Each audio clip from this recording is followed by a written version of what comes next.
Alright, let's just jump right into this next episode. So we can consider this next episode as a follow-up to our premiere, so this would technically be a three-parter-ish. This is Uprooted. So our episode begins with Rainbow Dash and Silverstream flying through the sky, where apparently Silverstream is now officially part of the Wonderbolt.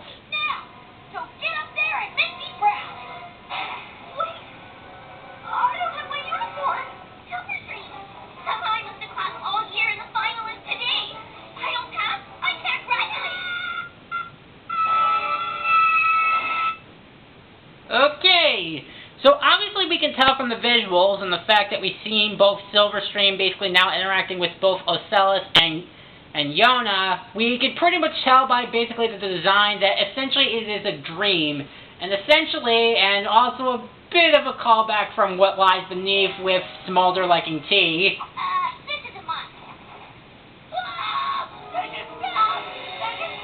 And Gallus not a fan of claustrophobia. So, apparently, it seems like the Young Six are essentially all basically tied together in the same dream. So, is this basically kind of like the Dream Warriors? Do they have to go and fight Freddy Krueger again because he was brought back from the dead for whatever reason? Actually, well, not exactly. Apparently, the basically Ghost of Twilight, basically the leftovers from the Tree of Harmony, basically brought them all together.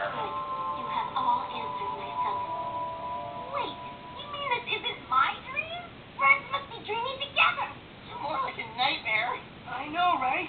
How do I pick just one? They all look so good! That's your version of a bad dream. And this is why Sandbar, not a lot of people, you don't really have the biggest fan base. But why did you bring us here, Headmere Twilight? I am not Twilight. I am merely the messenger. You all must hurry. The Tree of Harmony needs you. Yeah, and I think considering during that shot where you can see that the hologram is kind of glitching out, I think it probably means that this is probably the amount of energy the tree had before, Sombron destroyed it. So basically after the theme song and basically the Young Six waking up from the nightmare dream sesh, after the opening, we see basically Twilight and Spike getting ready for the school year, and Twilight basically, well, twilighting. Hey, horrible news! What's wrong? Is the Crystal Empire under attack again? Well, if they were under attack, then who exactly would go after the Crystal Empire? Because really nobody is trying to take them out other than Sombron. What? No!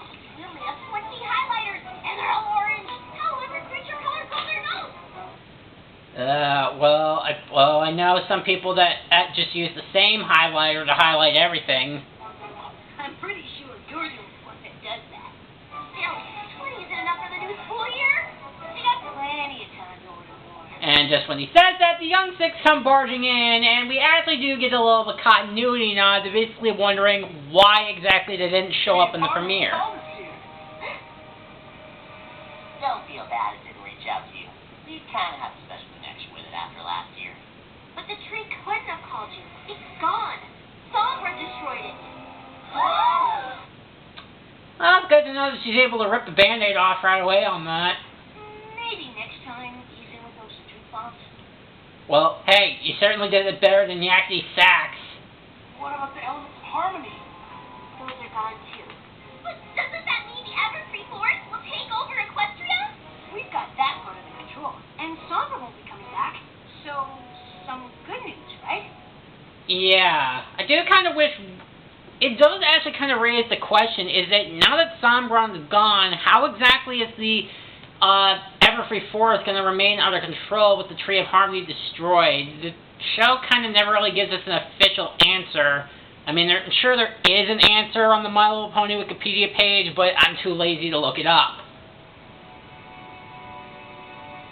Can we see the tree ourselves? So the Young Six basically go to the castle of the Young Sister, where they do find the remains of the Tree of Harmony.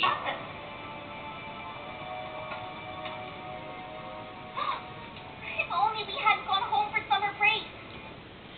So, yeah, that probably basically answers the question of where exactly the rest of the Young Six are. But then that also raises the question, because Sandbar was also a resident of Ponyville, so it makes you wonder why his family wasn't brainwashed when Sombra attacked. I guess you can make the argument that maybe Sandbar probably ventured out to say, let's just say, for the sake of argument, Mount Ares or Yakistan. Maybe that would be the case. But this episode does answer the question of where exactly the Young Six were when Sombron attacked Ponyville in the premiere. So I'm glad it answers that continuity. Maybe we could have saved the tree. I wish that Sombra guy was still around so we could teach him a lesson. Yeah, I'm sure if he was, he probably would turn into Demolisher and would basically start gloating. Or he would nightmarily brainwash you. That's not bring back trees or elements of harmony. Wait! We all saw and heard the tree in our dream, right? How could it talk to us if it was really gone? It does raise an interesting point.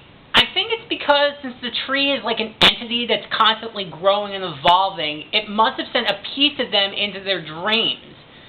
So I guess that's a good explanation. So they try to look on the positive side to think that the tree is not entirely gone, but they have to accept the fact that it is. But then the Young Sixes have an idea of how they can honor the Tree of Harmony. Maybe that's why the tree called us. It must have used the last of its magic to make sure we come here and keep its memory alive. It did say it needed us. Oh, Stellan! Jesus. I guess it's the first time I hear Thorax basically do that.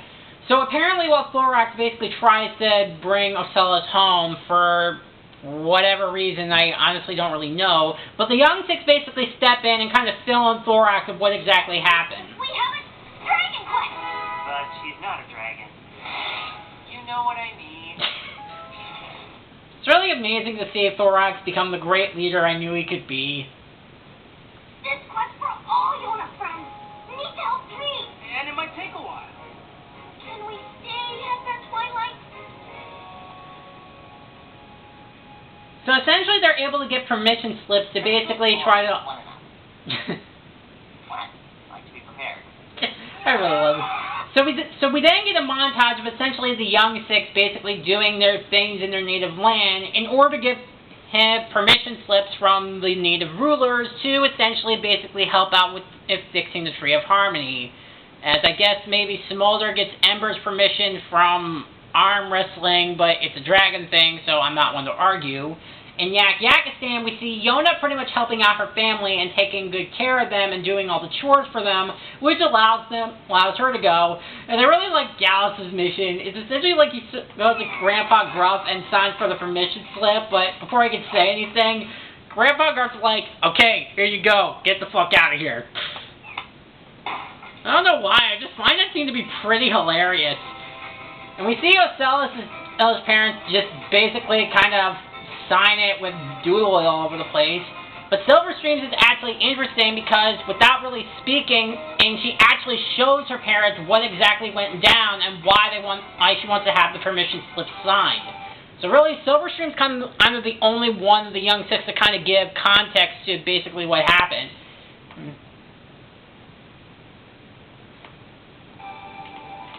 So then the rest of the Young Six return to Ponyville as basically Sandbar, because he's local, basically doesn't have to travel very far and he lives in Ponyville because he gives him permission, but he does something really stupid. I got rid of it. He got rid of the Tree of Harmony. Make room for a memorial. You did this? Yeah. That's what you guys were thinking, right? No, not. How can we remember the tree if it's totally gone? Oh, it's not gone. Look. I planted a new tree.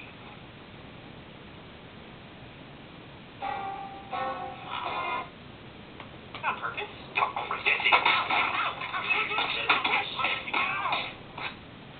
That's probably what they would do to Sandbar right about now, because he basically made a really stupid, boneheaded move and thinking that planting a regular tree would solve the problem. Let's keep going. Sandbar! So naturally, the rest of the Young Six are naturally upset at the fact that Sandbar ended up moving the Tree of Harmony without their consent. No, that's not the same tree, right? But it's a symbol, you know? Only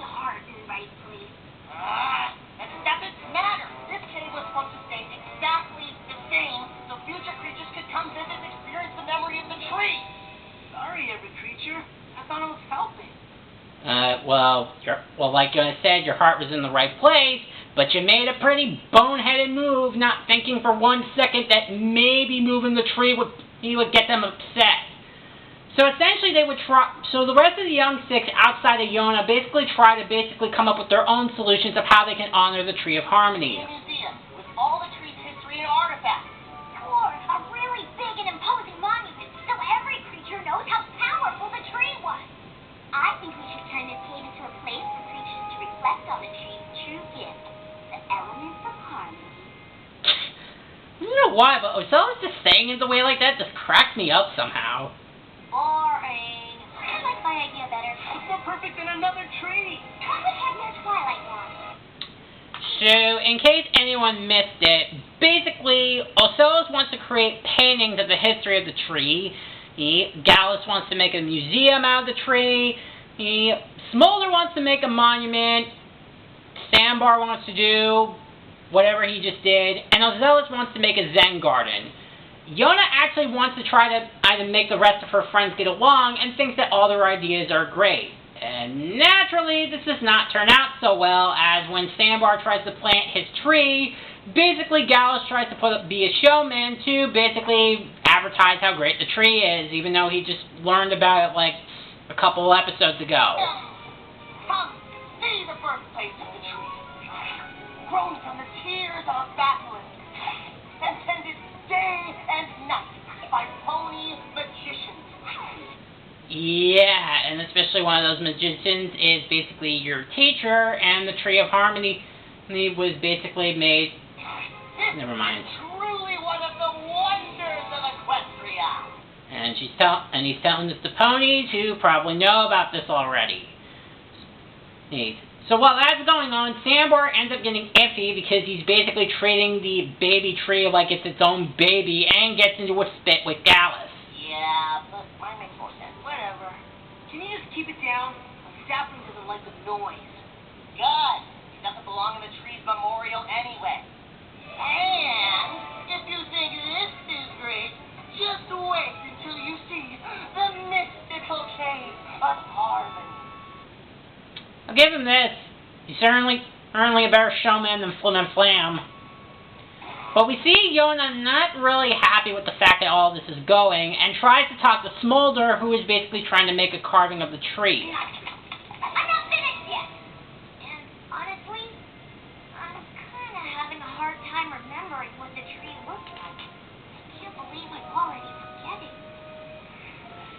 So then we cut over to Silverstream, who basically decides to paint all over the cave to basically make a telling story. And I gotta admit, the coloring and imagery that she does make is very inventive and creative. More loyalty.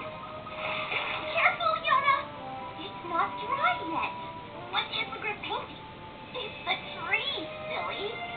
Like I said, these carvings honestly are very good watercolor paintings, and they make very good tattoos. But we see that Ocella's tries to make her own Zen garden, which ends up bringing a fountain that's filled with water. Thanks, Yona. This fountain is heavier than I thought.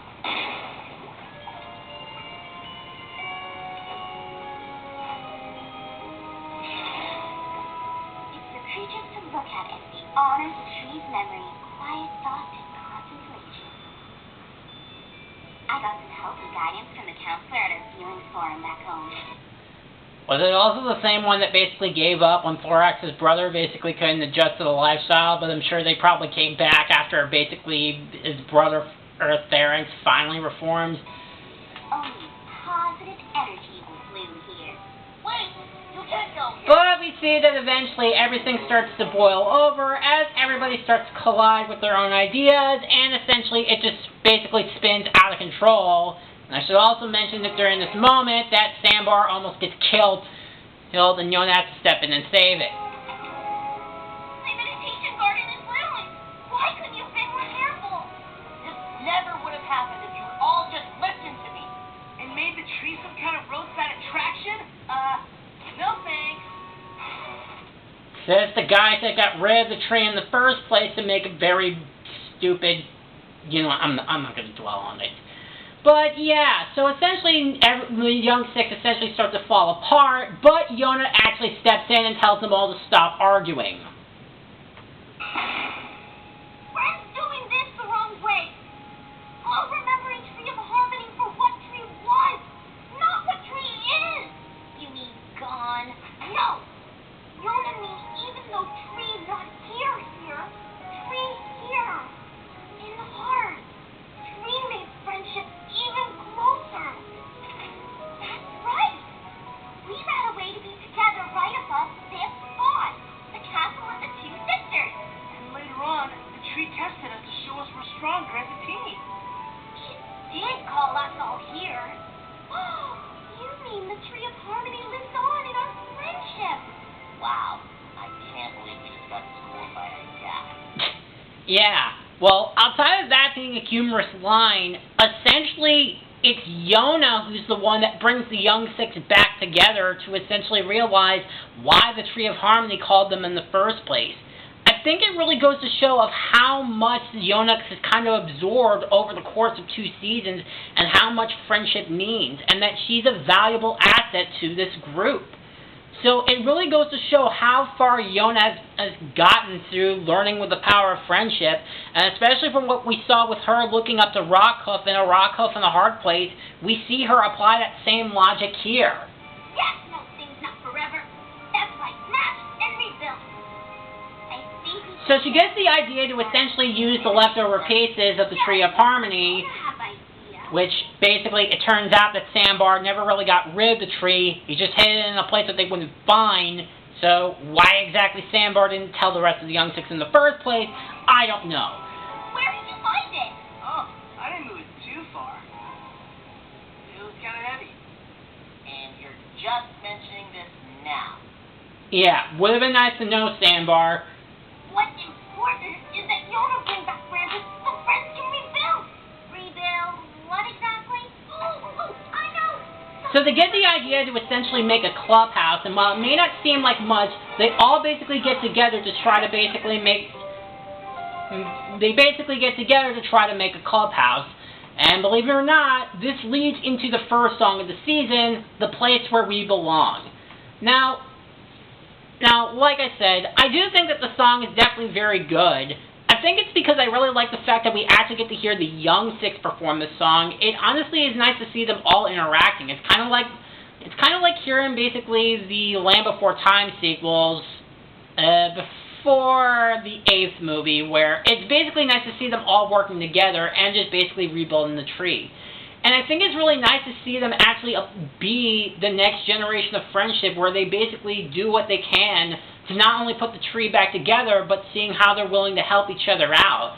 And even if the clubhouse that they make is messy, they still like it for where it is, and they basically do what they can to basically rebuild the tree.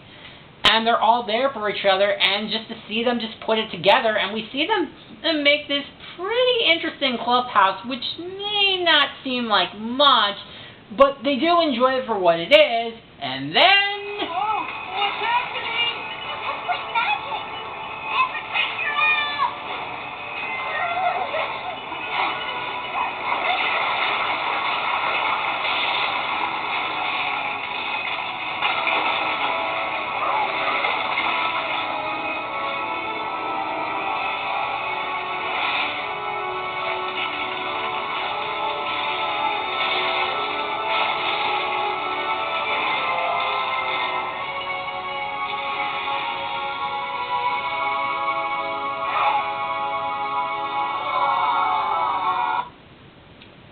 Holy shit, that is fucking awesome. So, yeah. So the Tree of Harmony managed to regrow itself and made itself into a much larger tree and basically a lot more comfortable. So basically Sombron couldn't do the one thing that he managed to do, but still, this treehouse looks pretty awesome. As basically the holograph of Twilight comes out and explains why exactly the tree evolved the way that it did. The spirit of the treehouse would have perished without your selfless deeds and caring. Whenever you seek solace, come here. Your friendship, and the friendship of future generations, will always be safe within these walls. So yeah, so according to the tree, the reason that the Tree of Harmony grew the way that it did was because the Young Six's friendship of working together and making that tree house together to tend and care for it allowed the Tree of Harmony on its own to basically grow and evolve and essentially basically become the next part of the next generation. As Twilight and Spike show up to explain the explanation I basically just gave. It was. The tree has always been good at surprises. When Star Swirl planted the tree seed, he didn't even know what it would grow into. I guess the tree is still alive, changing and adapting to be whatever Equestria needs. A cool place to hang out? Something tells me this is more than that. It seems the elements of harmony may still be with us in their own way. That's actually really reassuring. Yeah, and like I said, basically, one of the things that Sombra actually did in the premiere, he basically couldn't take that into the account. I'm sure probably he's basically screaming at the top of his lungs to wherever he is. But why did the tree need our help to become something new? I'm not sure. If I had to guess, I'd say your friendship is more powerful than you know. Oh, Jonas knows. Jonas just needs to remind friends. So, who's gonna give us the tour? So they go inside the castle, and really, I might be just imagining it, and we might get it in a future episode, but we don't really get to see the inside the tree, so that's a little disappointing. But other than that, I thought Uprooted was a good episode.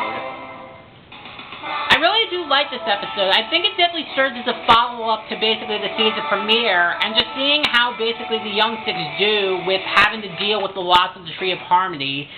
I mean, we do get really the stupid things of them trying to do different things to honor the trees. And while a lot of it is good, some of it by Sambar, especially with him basically getting rid of the Tree of Harmony and not bother to telling everybody, was a boneheaded move on his part.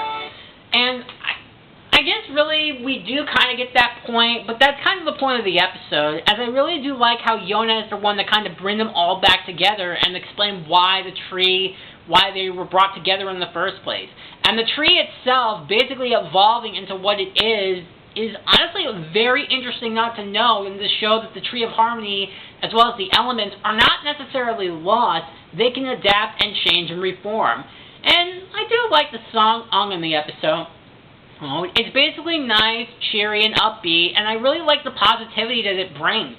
Honestly, this is probably a good song that I probably haven't heard in a while, and I definitely do appreciate that. Honestly, there really isn't too many nitpicks I can really complain about. I think really the only critique that I would give this episode really is, number one, Sambar's boneheaded nature and everything that he did in this episode just really made me just want to smack the kid upside the head. And I guess really just the only other thing that's kind of a disappointing thing is that while it's impressive to see the outside of the new Tree of Harmony, we don't really get to see the inside. Now, like I said, we could see that in some later episodes, and it's been a while since I've seen some of the later episodes of this season, so we might get what the inside of the tree looks like. So it's not really enough to ruin the overall episode. So with that, I think Uprooted is about an A- at best. Alright, so next time, this is honestly kind of a reason why I actually did it. So next time, why I reviewed the best holiday gift show. God, I can't speak. Alright, so next time, I cannot believe I actually managed to pull this off, but next time, we are going to be looking at the show's 200th episode, Sparkles 7. See you guys next time. Bye.